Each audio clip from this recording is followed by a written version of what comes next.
सारा जहां है जिसके शरण में, नमन है उस बाबा के चरण में। बने उस बाबा के चरणों की धूल, आओ मिलकर चढ़ाएं श्रद्धा के फूल। जय भीम दोस्तों, मैं कृति गौतम। मैं आज अंबेडकर जयंती के अवसर पर आप सभी के समक्ष एक स्पीच के माध्यम से अपने विचार प्रस्तुत करने जा रही हूँ। आशा करती हूँ कि आप सभी मेरा हौसला बढ़ाएंगे। भारतीय संविधान के पितामह डॉक्टर भीमराव अंबेडकर का जन्म 14 अप्रैल 1891 इंदौर शहर के मऊ जिले में हुआ था। बाबा साहेब को दलितों का नेता, संविधान के निर्माता और समाज सुधारक के रूप में जाने जाते हैं। बाबा साहेब के बचपन का नाम भीम सकपाल था। उनके पिताजी माननीय श्री राम जी मोला जी एक प्रधान अध्यापक थे। डॉक्टर भीमराव अंबेडकर ने हमेशा शोषितों, वंचितों और महिलाओं के लिए कार्य किए थे। उन्होंने अपनी पढ़ाई के लिए अमेरिका और जर्मनी के विश्वविद्यालय को चुना, लेकिन ऐसा बिल्कुल भी नहीं है कि उनकी स्कूली शिक्षा सुखमय थी। दलित समुदाय से ताल्लुक रखने के कारण अंबेडकर को कक्ष में गैर दलितों के साथ नहीं बैठाया जाता था।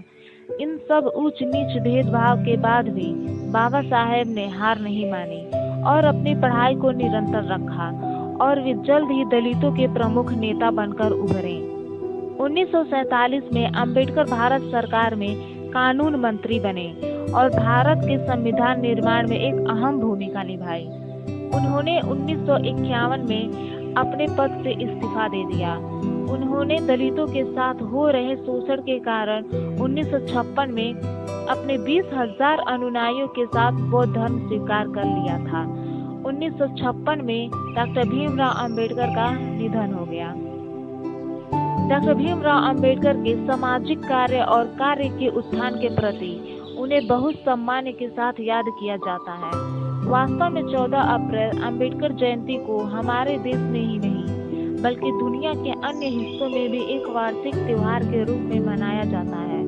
प्रत्येक वर्ष में इन दिनों पूरे भारत में सार्वजनिक अवकाश रहता है। डॉक्टर भीमराव को देश में संविधान निर्माण का कार्य सौंपा था, जिसे उन्होंने बखूबी निभाया था। भारत जैसे विशाल और विविधता से भरे देश के लिए संविधान निर्माण एक चुनौती थी, जिसके लिए बाबा साहेब को ही चुना गया। हम सभी लोगों को उनके जीवन से संघर्ष और चुनौतीपूर्ण कार्य को करने की प्रेरणा लेनी चाहिए। साथ ही उनका जीवन संघर्ष की जीवंत मिसाल में ऐसी समक्ष छात्रों को उनके आदेशों का अपने जीवन में उतारना चाहिए। उनकी जयंती के मौके पर मैं यही कहना चाहती हूँ कि हम सभी डॉक्टर अंबेडकर द्वारा दिखाए गए मार्ग पर चलना चाहिए, ताकि देश में अशिक्षा, निर्धनता और छुआछूत जैसी समस्याओं को खत्म किया जा सके। यही हमारी बाबा साहेब की सच्ची श्रद्धांजलि होगी। मैं अपने वाणी को विराम देते हुए कुछ संदेश आपको देना चाहूंगी। नींद अपनी खोकर जगाया हमको, आंसू अपने गिराकर हंसाया हमको। कभी मत भूलना उस महान इंसान को, जमाना कहता है बाबा साहेब अंबेडकर जिनको। अंबेडकर जयंती की हार्दिक शुभकामनाएं। जय भीम, नमो बुद्धाय।